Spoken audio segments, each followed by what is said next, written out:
Assalamualaikum warahmatullahi wabarakatuh. Salam sejahtera buat kita semua. Semoga kita semua dalam keadaan sehat jasmani dan rohani, tidak kekurangan satu apapun. Amin ya robbal alamin. Oke, Mimin akan melanjutkan cerita Liontin Giok Naganya. Bab 1021 sampai bab 1025. Saat dia berbicara, dia tiba-tiba mendengar langkah kaki dari pintu masuk gua. Wang Jingyu tidak menoleh ke belakang, jadi dia mulai mengutuk, "Zhang Tiesi, kamu bajingan? Bukankah kamu menyuruhku untuk mengawasimu di pintu? Apa yang kamu lakukan di sini? Apa yang kamu inginkan?" Wang Jingyu memarahi, melihat ke belakang. Dia melihat ke belakang dan tertegun.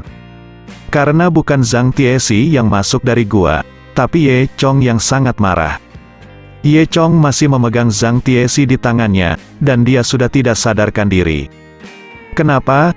Kenapa kamu? Apa yang kamu lakukan di sini?" Wang Jingyu merasa sedikit bersalah. Melihat Ye Chong, kucing kecil itu disegarkan dan kembali sadar. "Kakak instruktur, selamatkan aku dibius olehnya." Ye Chong mengerutkan kening, menatap Wang Jingyu, mendengus dingin, dan berkata, "Tak tahu malu." Wang Jingyu hendak mengatakan sesuatu ketika Ye Chong berjalan mendekat dan menendang Wang Jingyu ke tanah. Wang Jingyu mencengkeram perutnya, berteriak, tubuhnya membungkuk seperti udang. Kemudian, Ye Chong melempar Zhang Tiesi ke sebelah Wang Jingyu. Dia berjalan mendekat, mengambil anak kucing itu, dan menepuk dahi anak kucing itu dengan ringan. Aliran qi yang jernih mengalir ke dalam pikiran anak kucing, dan mendetoksifikasi anak kucing itu.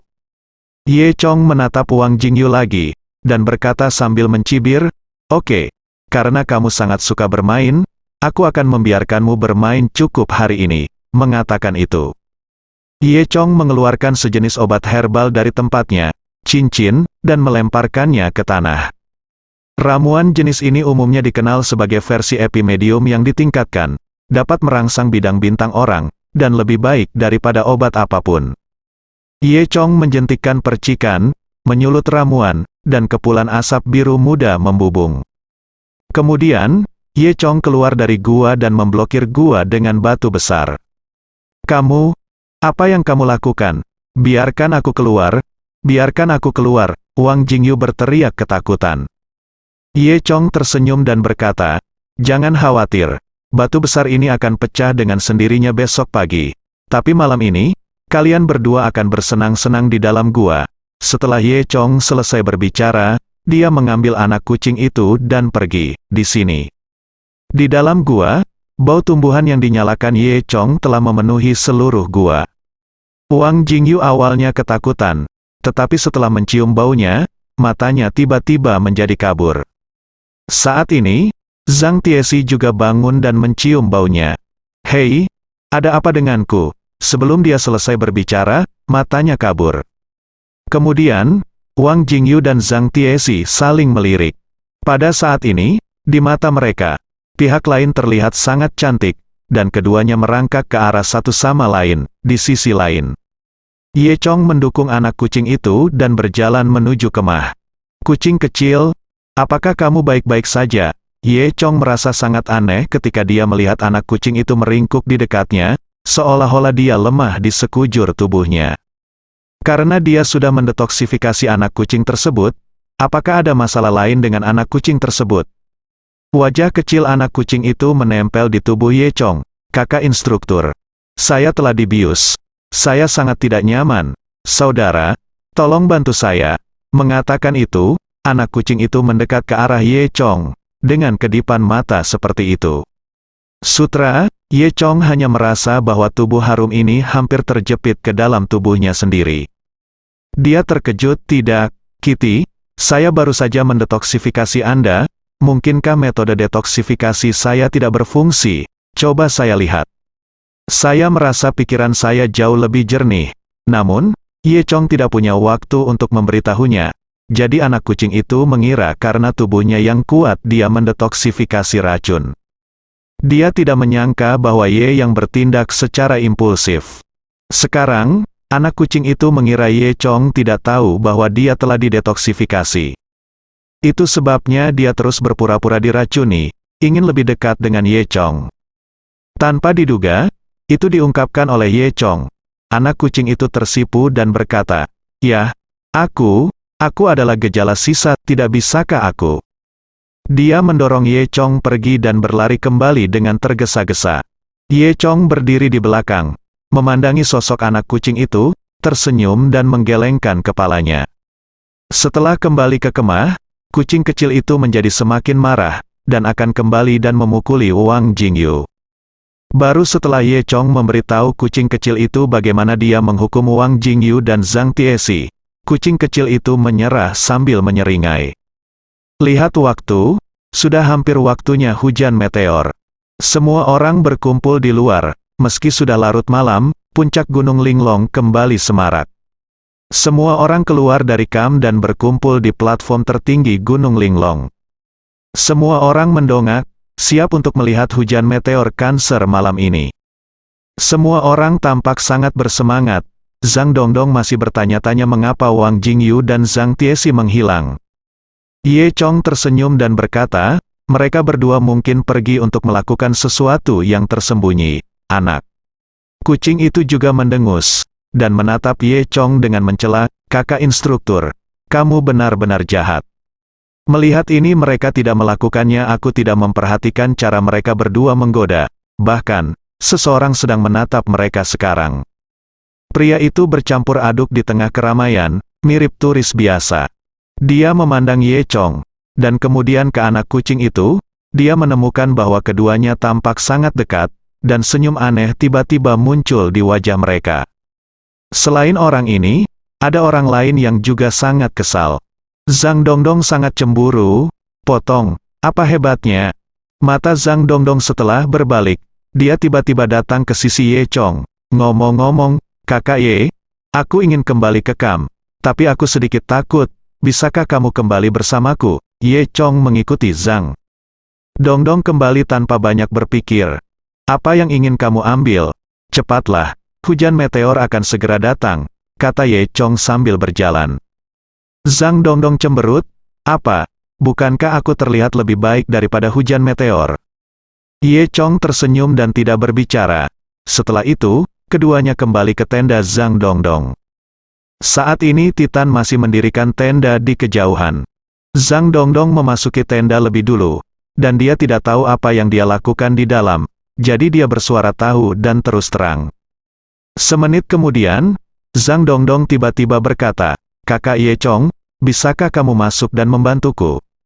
Ye Chong masuk tanpa banyak berpikir. Setelah masuk, dia hampir memuntahkan seteguk darah tua. Ternyata itu adalah suara membuka baju barusan. Sekarang, Dongdong berdiri di sana telanjang bulat. Ye Chong tercengang, dan buru-buru ingin pergi. Zhang Dongdong tiba-tiba melangkah maju dan memeluk Ye Chong. "Kakak Ye Chong, apakah kamu tidak menyukaiku? Apakah aku tidak sebaik anak kucing itu? Aku lebih muda darinya. Kamu dapat melihat bahwa sosok dan penampilanku tidak buruk. Aku berdiri seperti ini, apakah kamu tidak suka di depanmu?" Zhang Dongdong, kamu, apa yang kamu lakukan? Ye Chong tercengang. Nyatanya, Zhang Dongdong sudah memperhatikan Ye Chong. Awalnya, dia tidak tertarik pada orang seperti Ye Chong. Namun, ketika dia melihat koboi itu tiba-tiba mengeluarkan banyak uang dan mampu membunuh beberapa orang kuat, dia mengerti bahwa orang-orang ini bukanlah orang biasa. Dan pria bernama Ye Chong ini adalah pemimpin mereka. Jadi tentu saja dia bahkan lebih tidak biasa. Jadi, sejak saat itu, Zhang Dongdong ingin merayu Ye Chong. Adapun mengapa dia tidak merayu si koboi? Mungkin karena perbandingan antara wanita. Zhang Dongdong telah lama dianggap paling cantik di grup kecil mereka. Tetapi dengan anak kucing di sekitarnya, Zhang Dongdong tidak begitu percaya diri. Karena itu, dia selalu ingin membandingkan dengan anak kucing. Bahkan orang bodoh pun bisa melihat bahwa anak kucing itu menyukai Ye Chong. Oleh karena itu, Zhang Dongdong juga ingin merayu Ye Chong daripada si koboi. Sebenarnya, sebelum ini, Zhang Dongdong telah mendekati Ye Chong beberapa kali. Hanya saja Ye Chong tidak menganggapnya serius sama sekali. Zhang Dongdong sangat marah dan memutuskan untuk menggunakan metode ekstrim ini. Dia adalah wanita cantik yang berdiri di sana seperti ini. dia tidak percaya bahwa pria manapun tidak bisa menjadi yang teratas. Tapi, Ye Chong seperti apa yang belum pernah melihatnya sebelumnya? Zhao Meiting sendiri 10.000 kali lebih cantik dari Zhang Dongdong. Oleh karena itu, Ye Chong masih tidak tertarik dengan Zhang Dongdong yang ditemuinya terus terang. Ye Chong menoleh dan ingin pergi. Zhang Dongdong memeluk Ye Chong. Bagaimana aku tidak sebaik anak kucing, kakak? Kamu menginginkanku, aku mencintaimu. Ye Chong tahu bahwa Zhang Dongdong tidak bersamanya dengan tulus. Bersama-sama, bagaimana dia bisa begitu tidak fokus? Ye Chong mendorong tangan Zhang Dongdong, berbalik dan pergi. Zhang Dongdong adalah gadis biasa, bagaimana dia bisa menahan Ye Chong? Saat Ye Chong keluar dari tenda, dia melihat anak kucing di sampingnya tersenyum dan menatapnya. Ternyata ketika anak kucing itu melihat Zhang Dongdong meminta Ye Chong datang untuk meminta bantuan, dia tahu bahwa sesuatu akan terjadi. Jadi dia mengikuti dengan diam-diam. Kakak instruktur, wanita cantik yang sudah jadi ada di dalam, kenapa kamu keluar? Kitten bertanya sambil menyeringai. Zhang Dongdong hendak mengejarnya ketika dia mendengar suara anak kucing itu. Dia tersipu, dan buru-buru bersembunyi di tenda, tidak berani keluar, sambil menggertakkan giginya dengan kebencian.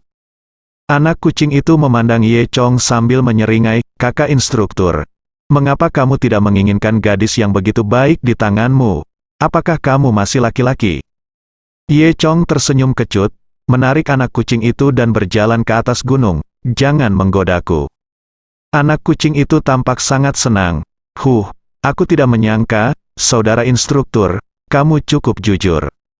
Setelah itu, keduanya kembali ke peron di puncak gunung. Tempat ini menjadi lebih hidup, orang-orang dari semua kamp sekitar berkumpul di sini, menunggu untuk menyaksikan hujan meteor. Saat ini, Ye Chong mendengar sepasang anak muda berdebat. Dia melihat lebih dekat, dan menemukan bahwa pasangan muda ini tidak lain adalah pasangan yang pernah didengar Ye Chong saat dia mencari anak kucing, pasangan muda yang sedang mengi dan berolahraga. Untuk beberapa alasan yang tidak diketahui, keduanya mulai berdebat. Saya baru saja mendengar wanita itu berkata, kamu tidak mencintaiku lagi, kamu sebenarnya mengatakan bahwa aku tidak berperasaan, tidak adil, dan menjengkelkan. Tapi menurutku kamu adalah satu-satunya yang tidak berperasaan, tidak adil, dan menjengkelkan. Apakah aku tidak berperasaan, zalim, dan menyebalkan? Pria itu berkata, jelas kamulah yang kejam, zalim, dan tidak masuk akal. HMPH, kamulah yang kejam, zalim, dan tidak masuk akal, kata wanita itu. Ini kamu yang kejam, tidak adil, dan tidak masuk akal, kata pria itu. Wanita itu langsung pahit. Wow, kamu tidak mencintaiku lagi, ayo putus. Kalimat ini membuat pria itu takut, dan dia takut sesaat. Oh, ayolah walet kecil, aku salah, aku tahu aku salah, tolong maafkan aku. HMPH, kamu salah di mana? Pria itu menggaruk kepalanya. Aku seharusnya tidak berbicara dengan Ziwei, tapi Ziwei yang menghubungiku duluan, benar-benar tidak ada lagi di antara kita berdua. Wanita itu mendengus, jelas sangat tidak percaya. Pria itu berkata, sungguh, saya, Hui Erkang, bersumpah demi Tuhan. Apa yang saya katakan itu benar, jika saya mengatakan setengah kebohongan, saya akan disambar petir. Begitu dia selesai berbicara, dia hanya bisa mendengar malam.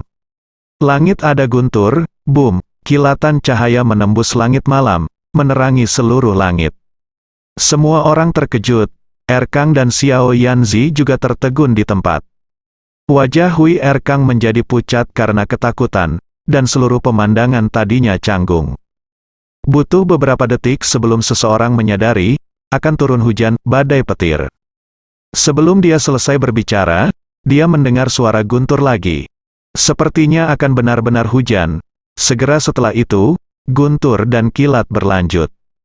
Dalam cuaca seperti ini, di mana Anda bisa melihat hujan meteor sekecil apapun? Alangkah baiknya tidak dituangkan. Semua orang mengabaikan hujan meteor dan berlari ke kamp satu demi satu. Saat berbicara, tetesan hujan Douda sudah turun. Ye Chong, Kitten, Cowboy, dan lainnya juga berlari ke tenda dengan tergesa-gesa. Hei, ada apa? Bagaimana langit berubah? Titan masih mempelajari tendanya di sana. Semua orang mengabaikan Titan dan bergegas masuk ke tenda. Kitty dan Zhang Dongdong berbagi tenda. Yang lain juga memasuki tenda mereka satu persatu. Ye Chong dan Koboi juga memasuki tenda. Sebelum Koboi memasuki tenda, dia berteriak, "Titan, kamu harus cepat, sebentar lagi akan turun hujan. Jika kamu masih tidak bisa berpura-pura dengan baik, kamu hanya bisa kehujanan di luar." Titan juga panik. Kali ini, semua orang masuk sekarang, hanya Titan yang masih di luar. "Yah, apakah ada yang ingin aku masuk ke tendanya?" teriak Titan. Begitu suara itu turun, saya melihat tenda-tenda orang banyak, dan semua lampu padam untuk sementara waktu. "Aku, Chao, tidak menunjukkan kesetiaan," teriak Titan.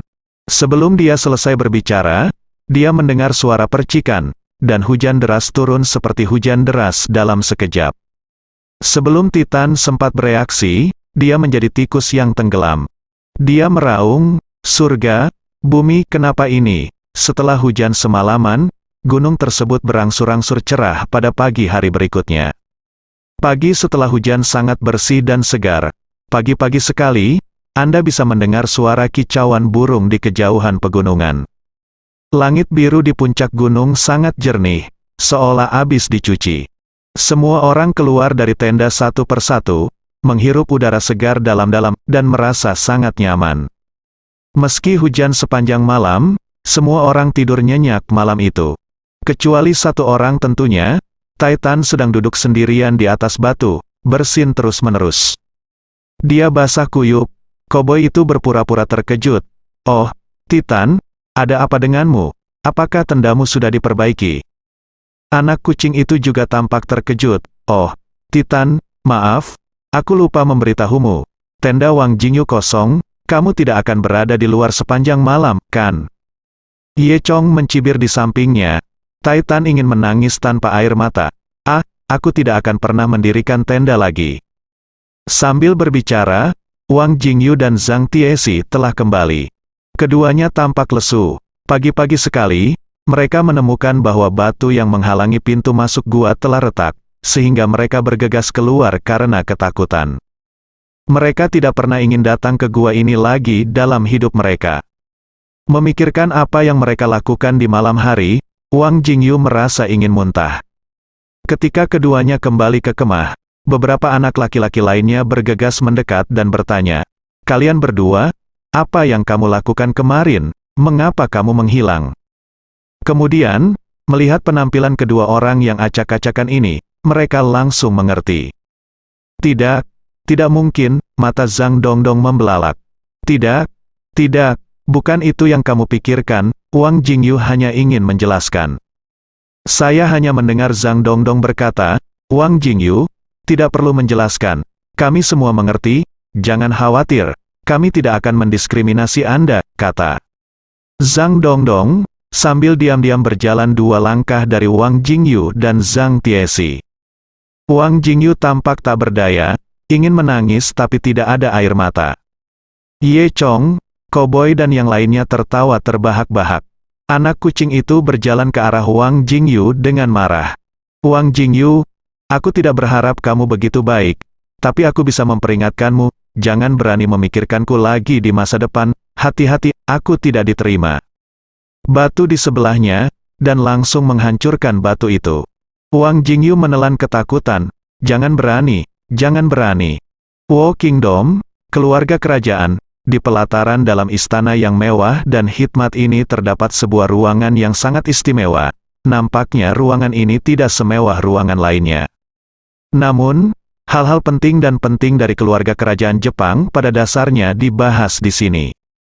Pada saat ini, di ruangan ini, beberapa menteri penting Jepang semua berdiri di sana dengan hormat. Di depan mereka, sebuah tirai ditarik, dan di belakang tirai itu terbaring seorang wanita tua. Wanita tua itu sedang berbaring bersandar di kursi besar, merokok pipa, dan terus mengeluarkan cincin asap. "Dia bisa membunuh Yan Gaoshan, Ye Chong ini? Bagaimana penyelidikannya? Siapa itu?" tanya wanita tua itu. "Melapor kepada Yang Mulia, kami telah menyelidiki Ye Chong ini, dan hasilnya adalah... Apa itu? Hasilnya dia hanyalah seorang prajurit biasa tanpa latar belakang sebelumnya. Tentara, jika Anda dapat membunuh seseorang dari keluarga Qian Yuan yang merupakan menteri penting negara kita, dapatkah Anda membunuh seorang tuan seperti Yan Gaoshan? Wanita tua itu jelas sangat tidak puas dengan hasil ini. Namun, setelah banyak penyelidikan kami, dia hanyalah seorang prajurit kecil di tentara Tiongkok biasa. Setelah dibebas tugaskan, karena suatu alasan, dia tiba-tiba menjadi kuat. Itu benar, latar belakangnya sangat sederhana, dan hampir tidak melibatkan kekuatan yang mendalam di Tiongkok. Wanita tua itu mengeluarkan cincin asap lagi, dan dia agak tidak percaya. Seseorang tanpa latar belakang dan tanpa pengalaman tiba-tiba bisa menjadi master yang bahkan bisa membunuh Yan Gaoshan. Siapa yang akan percaya? Wanita tua itu berkata, ada dua alasan untuk tidak dapat menyelidiki latar belakangnya. Pertama, dia benar-benar tidak memiliki latar belakang. Kedua, Anda tidak memiliki akses ke latar belakangnya, dan saya lebih condong ke alasan kedua. Para menteri tercengang dengan kekuatan mereka. Mereka tidak bisa berhubungan dengan latar belakang. Betapa mengerikannya itu. Wanita tua itu mengeluarkan cincin asap lagi, dan berkata, Ye Chong ini, pertama-tama membunuh pejabat penting keluarga Qian Yuan saya, dan kemudian membunuh Yan Gaoshan, gerbang Benlei yang dilindungi oleh keluarga kerajaan negara Jepang. Ini bukan menganggap serius keluarga kerajaan saya. Suara wanita tua itu menjadi semakin keras, dan beberapa pejabat penting gemetar ketakutan. Wanita tua itu melanjutkan, sepertinya sudah waktunya bagi Ye Chong untuk mengetahui kekuatan keluarga kerajaan Jepang. Semua orang mengangguk. Yirun Guangtian. Wanita tua itu mengucapkan 4 kata. Seolah-olah petir telah meledak di dalam ruangan, dan semua pejabat terkejut. Apa, Yang Mulia? Apakah Anda benar-benar akan membuat Tuan Yirun khawatir? Wanita tua itu mendengus, pergilah. Para pejabat berhenti menjawab. Dan lalu berbalik keluar, di pinggiran tenggara kota Taok, ibu kota kerajaan Wa, terdapat gunung tinggi dengan salju di puncaknya sepanjang tahun. Dari kejauhan terlihat seperti topi putih yang tertutup. Ini adalah salah satu tempat pemandangan paling terkenal di Jepang, Gunung Baekdu. Di kaki gunung, banyak jalan papan kuno telah dibangun. Salah satu jalan kuno mengarah ke lembah yang terpencil dan dalam. Saat ini, beberapa orang Jepang dengan pakaian mewah sedang bergegas di sepanjang jalan papan. Mereka menuju jauh ke dalam lembah. Beberapa orang ini tampaknya memiliki beberapa tugas penting, dan wajah mereka cukup gugup. Seolah-olah orang yang akan mereka temui tampak menakutkan. Sejak turun dari kereta, beberapa orang telah berjalan di jalan papan selama 2 jam penuh. Namun, tidak ada yang berteriak bahwa mereka lelah, dan tidak ada yang berbicara. Semua orang menundukkan kepala dan berjalan begitu saja. Jalan papan kuno dibangun di aliran gunung, dan ketika Anda melihat ke bawah, Anda akan melihat jurang maut. Jalan papan hampir rata dengan awan, dan semua orang berjalan di atasnya dengan terhuyung-huyung. Berhenti, siapa itu? Umumkan namamu. Tiba-tiba, di depan mereka, seorang pria berpakaian ninja muncul, serba hitam, dengan kepala tertutup, dengan hanya sepasang mata yang keluar. Semua orang terkejut, hanya ada satu jalan papan di bawah kaki mereka, dan ada jurang di kedua sisinya, dan mereka baru saja berjalan setengah jarak. Seluruh jalan papan itu lurus, dan Anda bisa melihat ujung yang lain secara sekilas. Kok bisa ada orang yang baru saja muncul di jalan papan yang kosong? Orang ini sepertinya muncul tiba-tiba. Bagaimana dia muncul di jalan papan? Tapi semua orang tidak banyak bertanya, karena mereka semua tahu kemampuan ninja Jepang. Di antara beberapa orang, pemimpin dengan cepat mengeluarkan selembar kop surat dan berkata, "Saya Onogawa, penasihat kerajaan, dan saya adalah utusan yang dikirim oleh Yang Mulia Permaisuri untuk meminta bertemu Tuan Yirun," sambil memegang kop surat.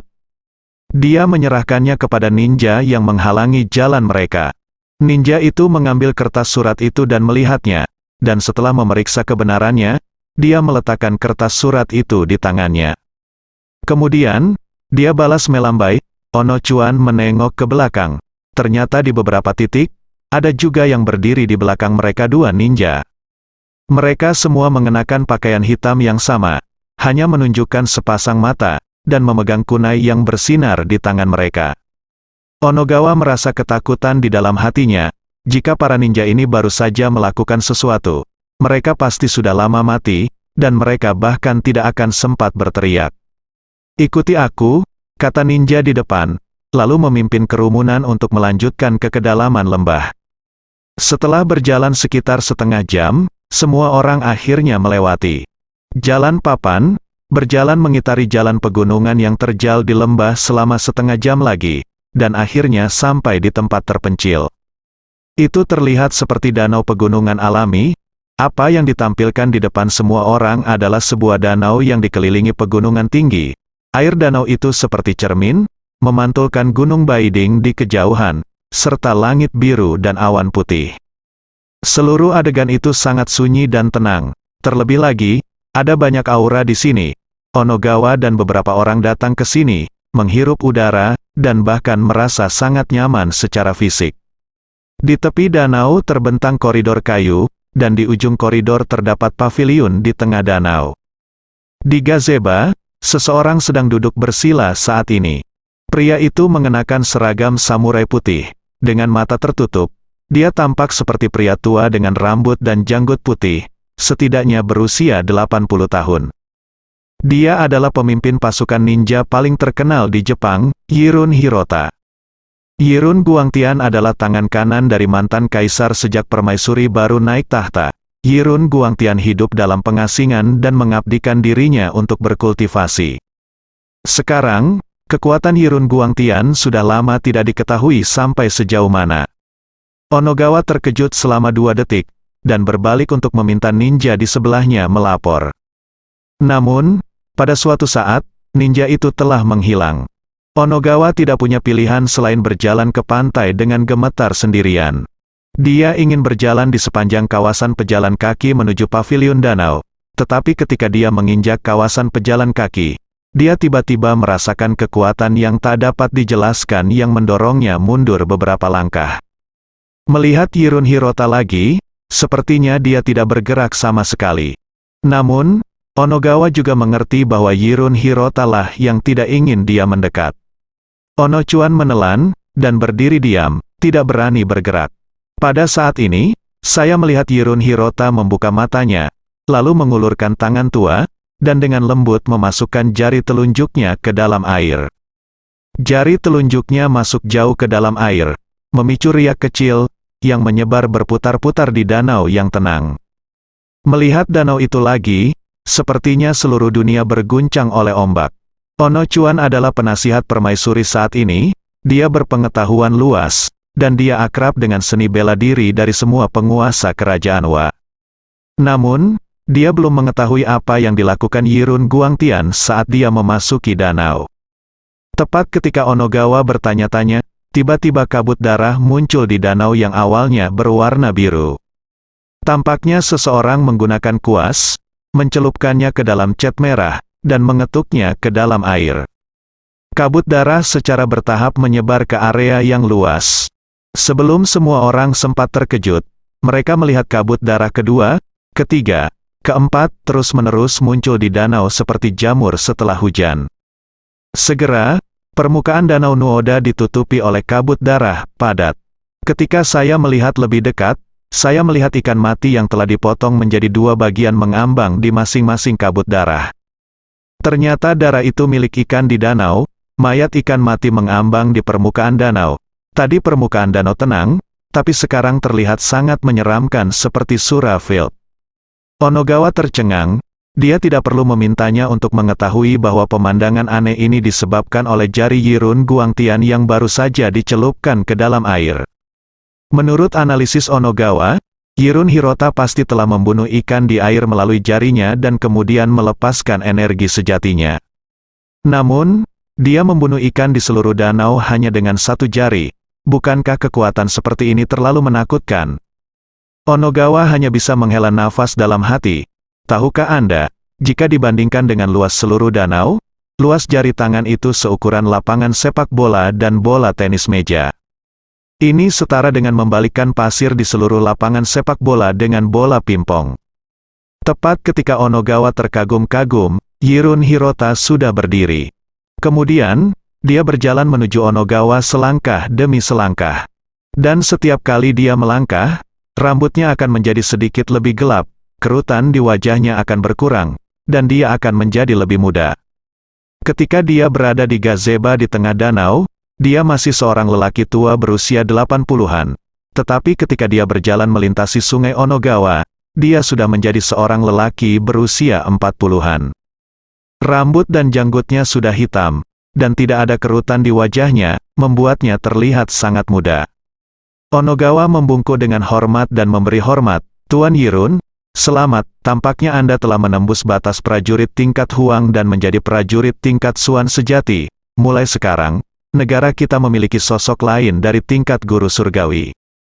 Yirun Hirota mengangguk. "Tuan Ono, jika saya menebak dengan benar, saya telah membawa perintah ratu ketika saya datang ke sini kali ini."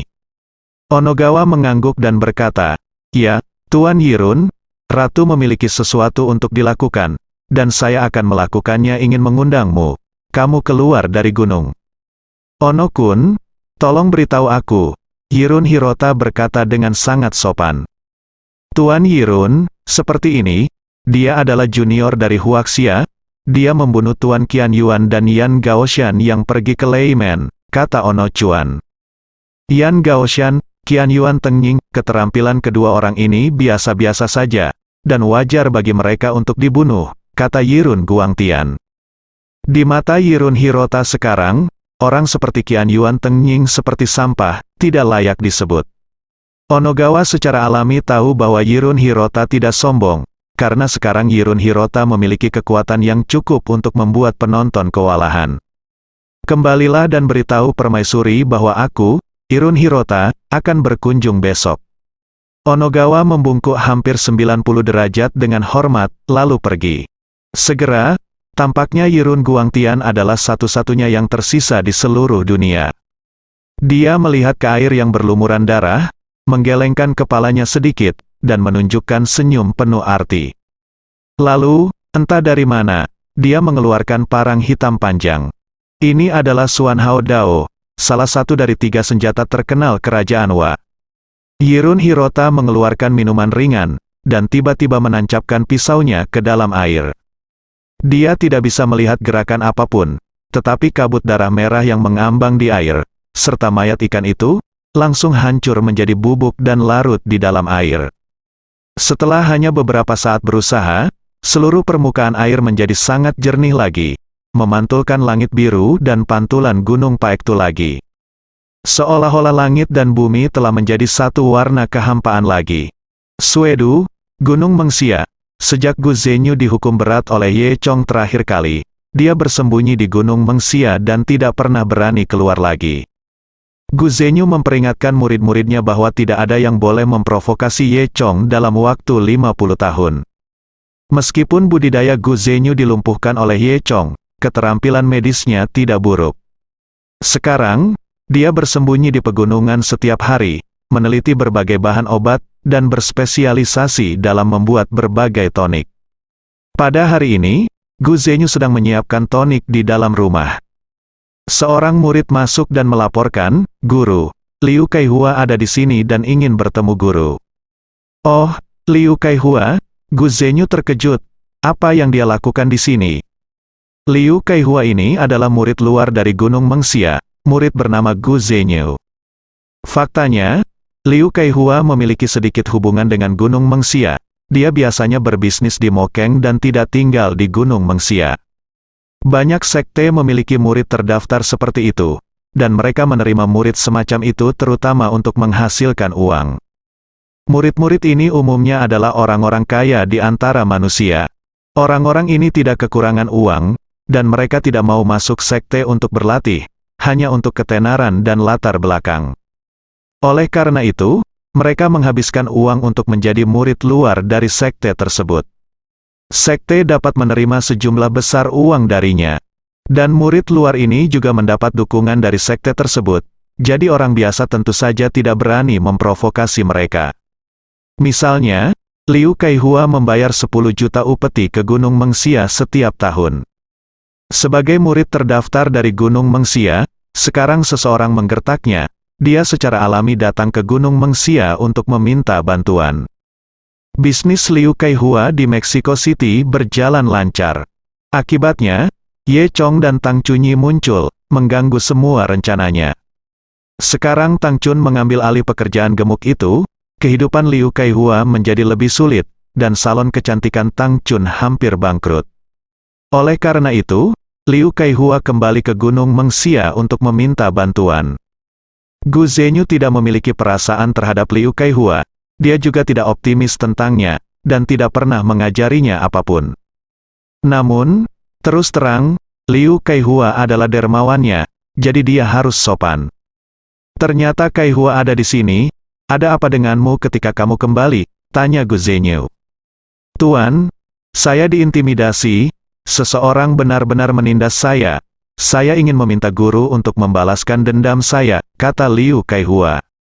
Gu Zhenyu mencibir, hehe, siapa yang berani menggertak murid-murid saya di Gunung Mengxia? Tidak masalah. Saya akan mengirim beberapa murid kembali bersamamu nanti untuk melakukan ini untukmu. Liu Kaihua berkata dengan penuh semangat, terima kasih, Tuan. Orang yang menindas saya sebenarnya adalah salah satu pesaing saya, bernama Ye Chong. Apa? Gu Zhenyu sangat ketakutan hingga dia hampir memecahkan toples obat di tangannya. Apa? Katakan lagi. Siapa namamu? Namanya Ye Chong. Liu Kaihua berkata dengan aneh. Kamu Chong? Wajah Gu Zhenyu pucat. Apakah Tuan Ye? Dari Suedu, dia berpikir sejenak dan berkata, oh, saya ingat. Saya tidak tahu apakah dia adalah Tuan Ye, tapi dia memang dari Suedu. Ini adalah pembunuh. Saya tidak berani memprovokasi. Apa? Dia sangat kuat. Liu Kaihua berpikir sejenak. Saya kira tidak. Tuan, Anda tidak ingin membangun aspirasi orang lain dan menghancurkan prestise Anda sendiri. Gu Zhenyu melanjutkan, sebaiknya Anda tidak memprovokasi dia, dan menahan ketenangan untuk sementara waktu.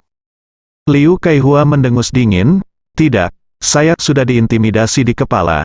Apakah saya masih harus menanggungnya? Tuan, tolong bantu saya.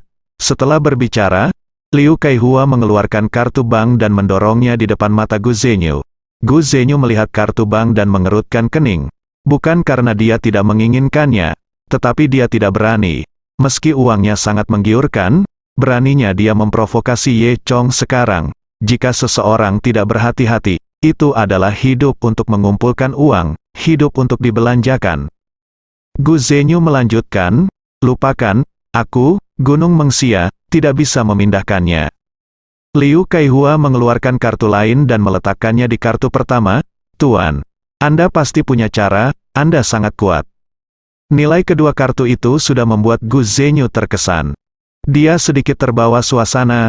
Gu Zhenyu memutar matanya, ya, ada cara. Saya bisa menghubungi si pembunuh untuk Anda, namun, harganya tidak murah. Liu Kaihua berkata, harganya tidak masalah.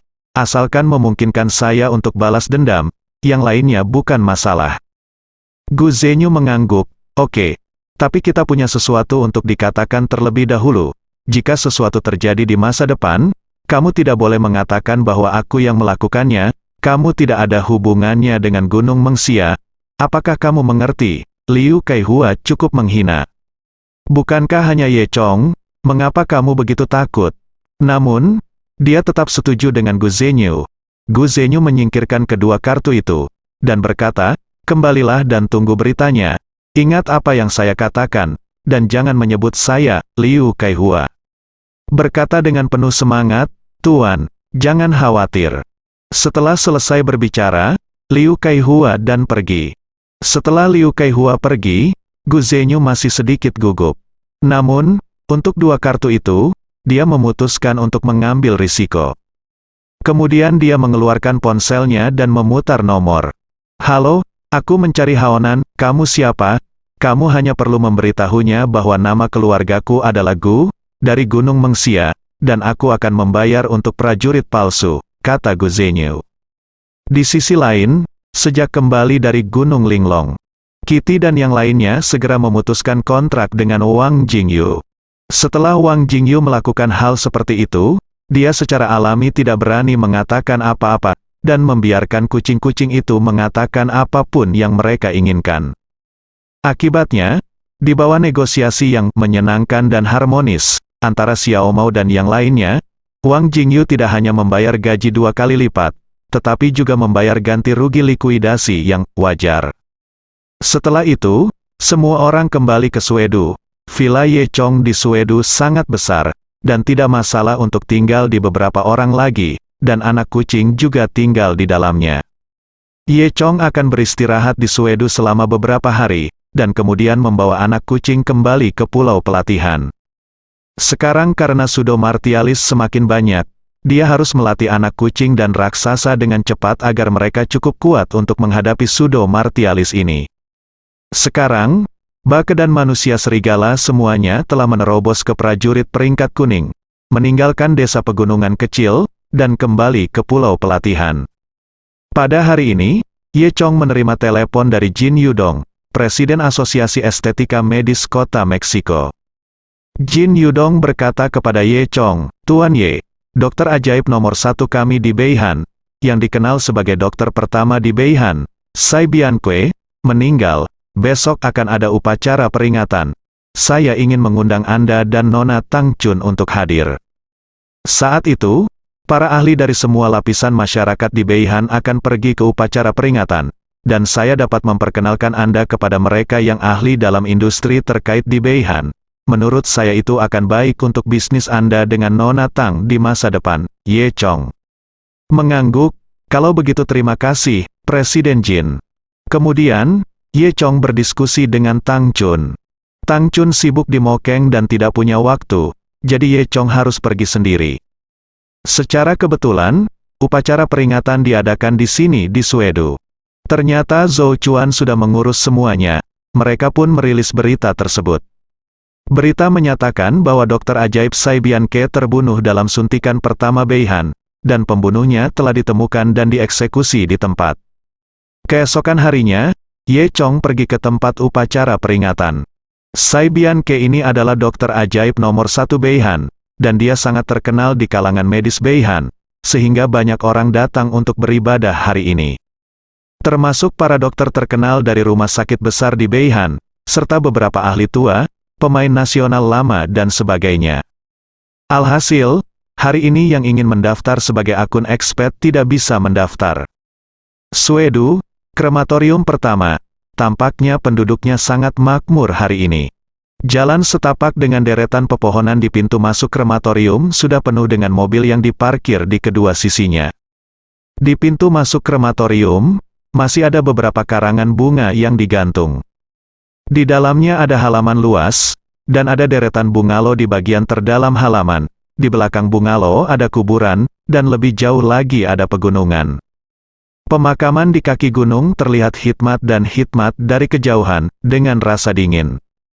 Halaman sudah penuh dengan orang, dan orang-orang ini semua datang untuk memberi penghormatan kepada Sai Bianque. Semua orang saling berbisik dan berbicara. Meskipun mereka datang ke upacara peringatan, mereka jarang melihat ekspresi sedih.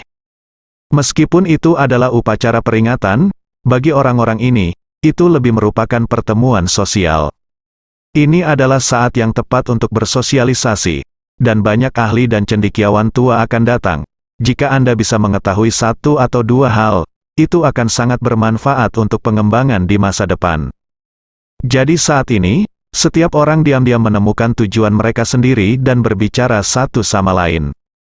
Pernahkah kamu mendengar, Sai Bianque, seorang dokter jenius, terbunuh ketika keluarga Zhao sedang mengobati penyakit? Dikatakan bahwa pembunuhnya juga dari keluarga Zhao. Ternyata begitu, keluarga sangat kuat, jika pembunuhnya adalah orang luar. Bagaimana bisa begitu mudah membunuh Sai Bianque? Keluarga juga mengeluarkan pernyataan yang mengatakan bahwa mereka sangat menyesal kepada publik. Hari ini, keluarga Zhao juga orang-orang akan datang untuk hadir. Bagaimana kamu tahu begitu banyak berita? Tentu saja, aku punya kerabat yang menjadi pelayan di keluarga Zhao. Dan aku juga mendengar bahwa pria itu berkata secara misterius, Itu sebenarnya leluhur keluarga Zhao. Sakit, bersambung.